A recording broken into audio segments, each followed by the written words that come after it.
¿Qué tal? Muy buenas noches. En esta ocasión vamos a trabajar específicamente sobre un tema muy importante que es el comparativo entre los enfoques curriculares. Desde el punto de vista técnico, el enfoque curricular técnico, práctico, el crítico, sociocrítico y el de transición. Muy bien. El técnico, más que nada, es un enfoque curricular que se basaba en un seguimiento instructivo, es decir, una propuesta con intenciones.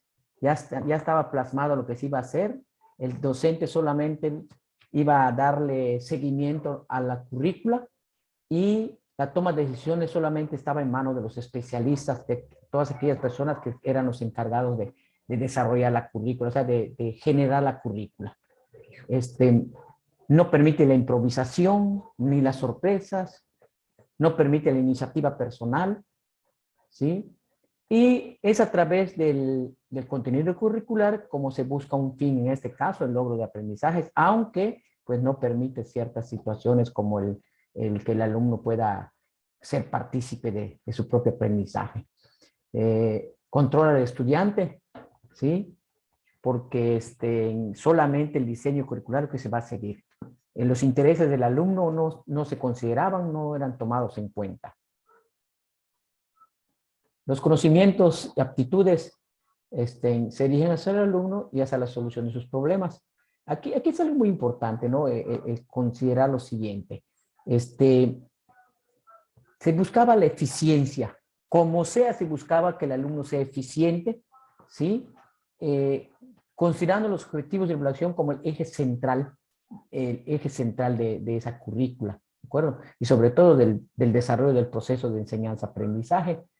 Proponían el modelo conductista. Si nosotros recordamos, el conductismo está basado a estímulos, respuestas, y entonces estos matices eran de unas cuestiones lineales empíricas.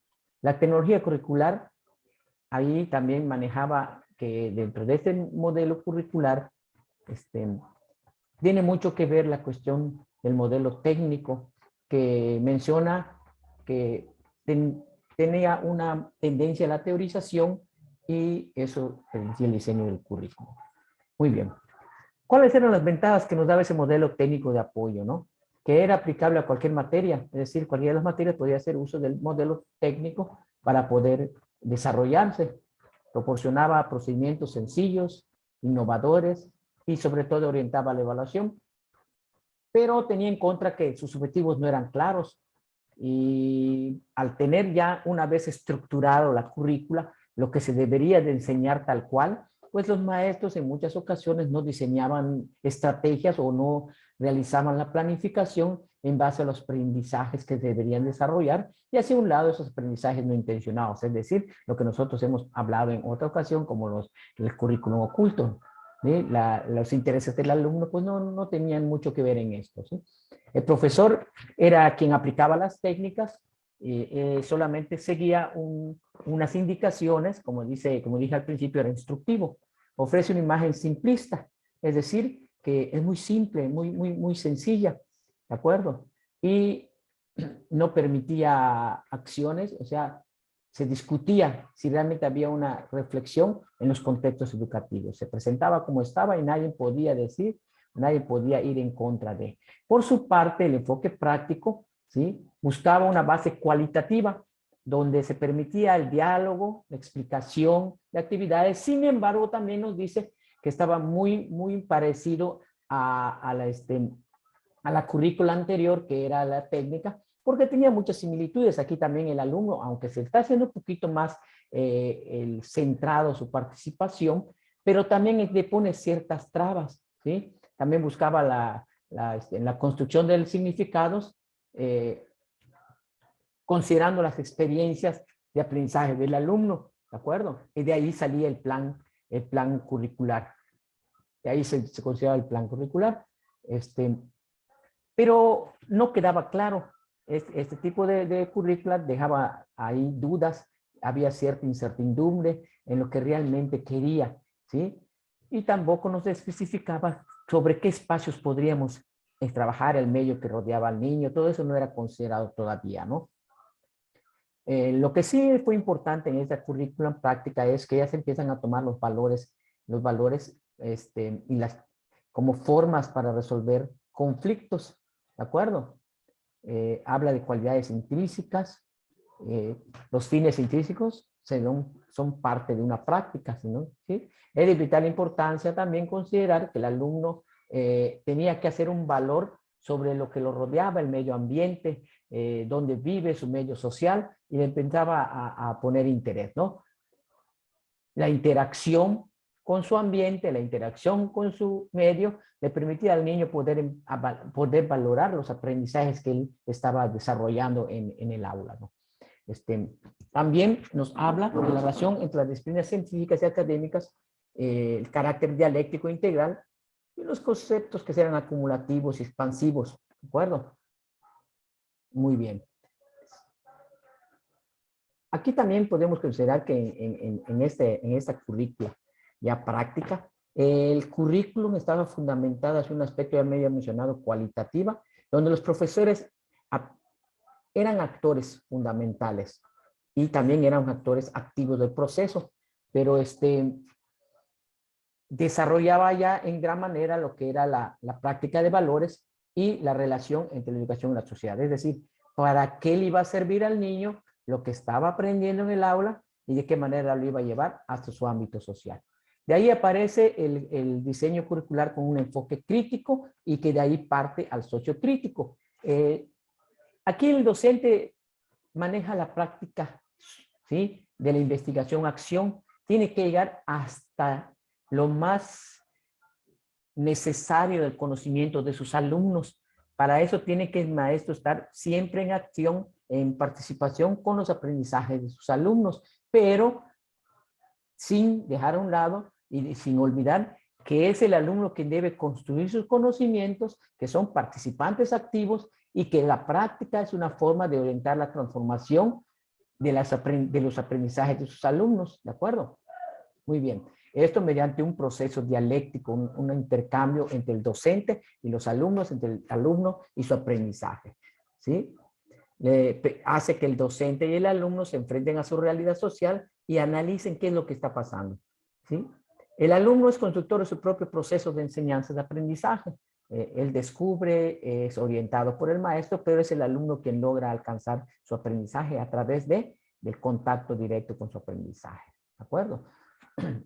Las aulas, el currículum son dinámicos, ¿sí? Se construyeron sobre bases donde los participantes hacen un intercambio constante, ¿sí? Y les quita presiones, le quita obstáculos a los alumnos. Es decir, ¿qué quiero dar a entender con esto? Que esta currícula crítica me permite que el alumno analice su situación, en dónde está, cómo está, qué dificultades puede enfrentar, ¿de acuerdo? Y eso va a permitirle tener una racionalidad autónoma, es decir, que no sea el maestro quien le diga sus formas de pensar, que no sea el maestro que le diga cómo debe reaccionar, sino que el alumno a través del análisis crítico pueda lograr, ¿sí?, pueda lograr buscar alternativas de solución, ¿de acuerdo? También nos mencionan en la currícula crítica que es una interacción entre la planeación, la evaluación y la acción, ¿de acuerdo? Entonces todo eso tiene un solo sentido. Y de ahí surge la cuestión sociocrítica, donde los alumnos desarrollan su personalidad en relación a sus necesidades sociales, es decir, qué es lo que realmente necesita el alumno, para qué le va a ser útil el conocimiento que está adquiriendo en la escuela, en qué momentos de su vida los puede aplicar, ¿de acuerdo? Entonces, esos fenómenos educativos son o parten de su realidad social del alumno, que eso lo hace comprometerse en la cuestión de los valores, ¿de acuerdo? Y como les decía, en el sociocrítico, el alumno al hacer análisis de su situación, de su situación social y del medio que lo rodea, lo lleva a que el alumno construya sus conocimientos a través de la búsqueda de un cambio social. Lo que le estaba diciendo, el alumno tiene un pensamiento ideológico, se compromete con sus aprendizajes, les hace que sean útiles para él, con esto busca una transformación social y la igualdad de oportunidades o la lucha para abatir a la discriminación o a cualquier otro tipo de situación que le esté presentando. Por su parte, el docente tiene la función de desarrollar la habilidad cognitiva y social que cada individuo posee. Es decir, la misión del docente es potencializar las cualidades de sus alumnos, potencializarlas en el sentido de que desarrolle todas sus habilidades, capacidades y aptitudes. Estaba yo pasando por alto el enfoque de transición, que es decir, acuérdense que en un principio hablábamos de un modelo en donde el alumno solamente se le vertía del conocimiento, donde el docente desarrollaba una currículum ya plasmada, ¿sí? Que tenía que seguir al pie de la letra. Luego pasamos a otro donde el alumno empieza a tener contacto con sus conocimientos y a esta parte surge lo que es el enfoque de la transición, ¿sí? Donde basa su modelo en curricular en los núcleos temáticos que conciben y polémicos que conciben el currículo en relación a un conflicto entre lo que es la teoría, la realidad y la práctica, ¿sí? El alumno, cuando empieza a sentir este cambio, se empieza a dar cuenta que ya no es el maestro el que le va a estar dando el conocimiento, sino que él tiene que empezar a contactarse con el conocimiento nosotros analizamos algunos textos, nos vamos a dar cuenta que ese cambio en los alumnos no fue tan fácil. ¿Por qué? Porque los alumnos, específicamente los alumnos, no estaban acostumbrados o no se habían adaptado a esa nueva forma de enseñanza, lo cual les llevó a conflictuar con su aprendizaje, ¿sí? Este enfoque de transición buscaba el desarrollo no solamente del conocimiento, sino de cómo se produce el conocimiento, ¿sí? No importa tanto qué se aprende, sino cómo se aprende. Es decir, las maneras en que el alumno transforma los conocimientos en aprendizajes.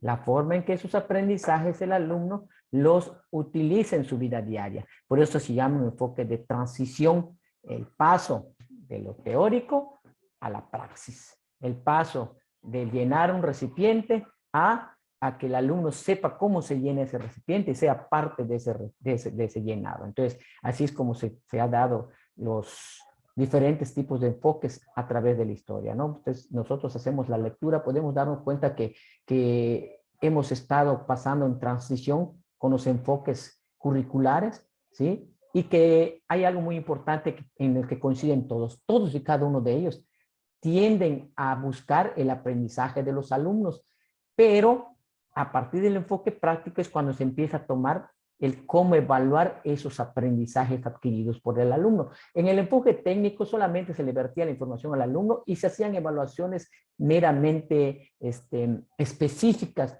meramente diseñadas para que el alumno demostrara qué fue lo que logró adquirir, pero mediante una dinámica teórica.